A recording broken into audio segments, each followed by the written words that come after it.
because I don't like rules. I don't like people telling me what to do, even my guides and my mentors and the people I've paid to tell me what to do.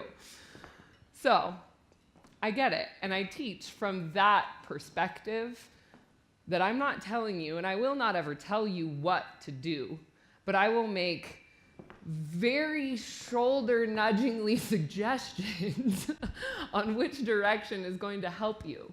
But for me, rock bottom, self-doubt, unworthiness, that's still one I'm working through.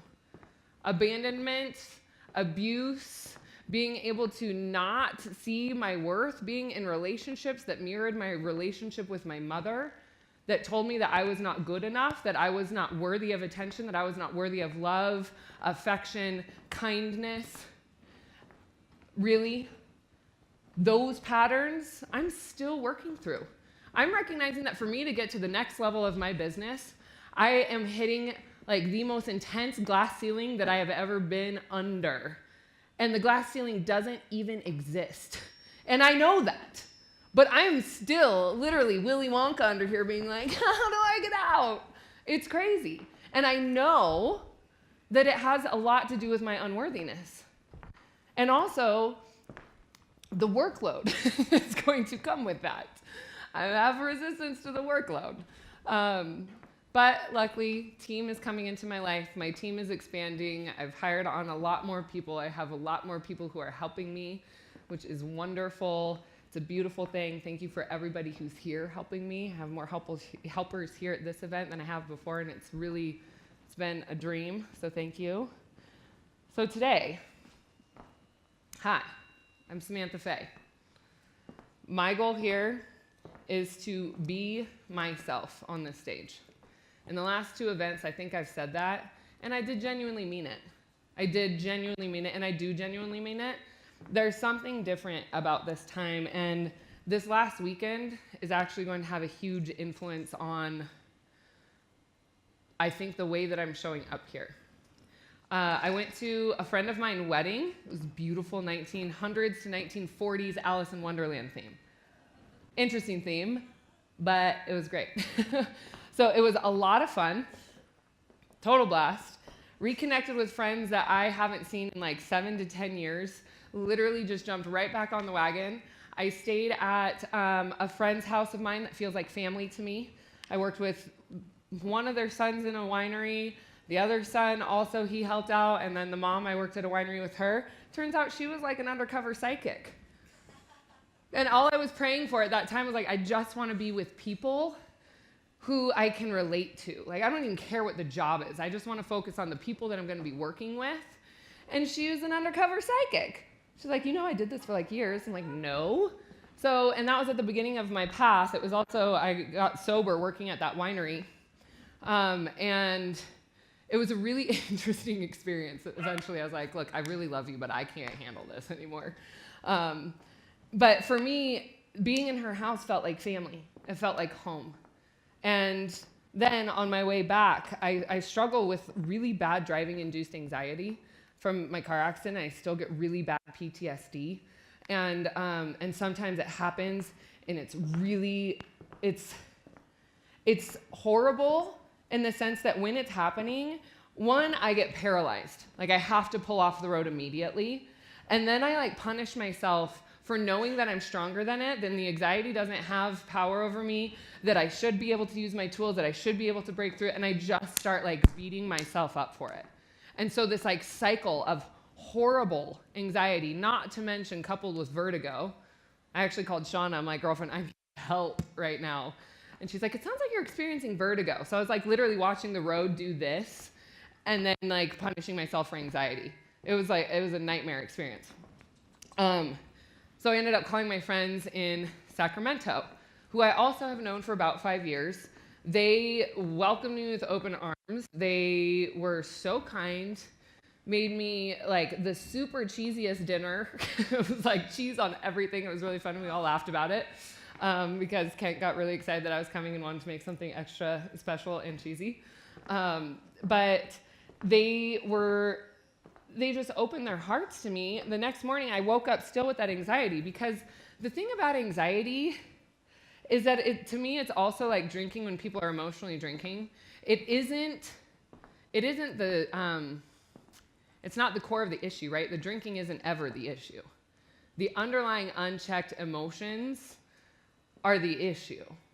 So same with anxiety. The anxiety is not the issue. The anxiety is a symptom of a really intense dissonance that's happening in somebody's body. For me, that intense dissonance was about how I want my life to look. And I was just so thankful to have Kent and Cherie. They were there to tell me their stories about what they've gone through in life, and maybe in the next couple days I'll share with you what it was really about. But it really was about, what do I want my life to look like?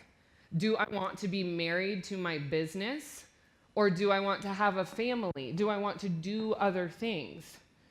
How do I really want it to look? And realizing that I was not giving myself permission to actually see that and actually acknowledge what it is that I truly want, because I have been so hell-bent on proving myself right. Does that make sense? I have wanted so badly to prove myself right, to experience success in the limelight, that I have been willing to sacrifice everything to get there, and it has worked. It has worked. And it will continue to work. What I have built is a really solid foundation, and it will continue to grow. Like, no matter what happens, I'm going to be okay. It's just a matter of, how do I want it to look? And I never gave myself permission to actually look at it. And I think being at this wedding was another trigger for that. Do I actually want to get married? Do I actually want to have kids? Do I actually want to do these? I'm going to be 30 in less than a month. Woo! Still seeing me in my 20s here, people. But I just never thought about that. Have any of you been scared to have kids because you think you'd fuck them up? Yeah, like royally. I was like, I'd never want to do what happened in my childhood to somebody else. That is complete victim mentality. 100% complete victim mentality. So breaking through from that, once I finally sat and told Cherie what was really going on for me and what was really happening, the kindness and compassion and sharing in her vulnerability and her stories of how she got to where she is with her loving husband, who's really good at making dinners and making people feel really at home. He's also a poet and a writer, so we get to talk about really fun things like that, which I really admire. But as I was sitting there with Cherie, one of the things that came into my mind is that I want more of these relationships. And in my business, I've listened to so many of you have to maintain the mentor-student role, which I do 100% agree with. 100%. Because if that boundary of respect gets crossed, it's over. If the student is not respecting the mentor, the person who is guiding them, because they start to look at them as an ally or a friend or a confidant, it changes everything. How many of you listen to your friend's advice? Not really? Okay, maybe a couple? Yeah, I've had plenty of my friends being like, what are you doing with that guy? I'm like, he's cute. Right? But really coming down to it, yeah, could I, should I, would I, should have listened to them in the beginning? Yeah, but I didn't because they're my friends. Right? If I would have paid a psychic X amount of dollars, it's like all of a sudden their words hold so much more weight than the friend who you're also helping through their life. So you're also like, I just don't really know about your judgment either. But there is something that's beautiful about respecting the roles that we put ourselves in to be able to help each other, but also having really deep, close, intimate, compassionate relationships. That for me was my biggest fear when starting the Earth Angels program. I literally did not think that my heart had the capacity to have that many intimate relationships.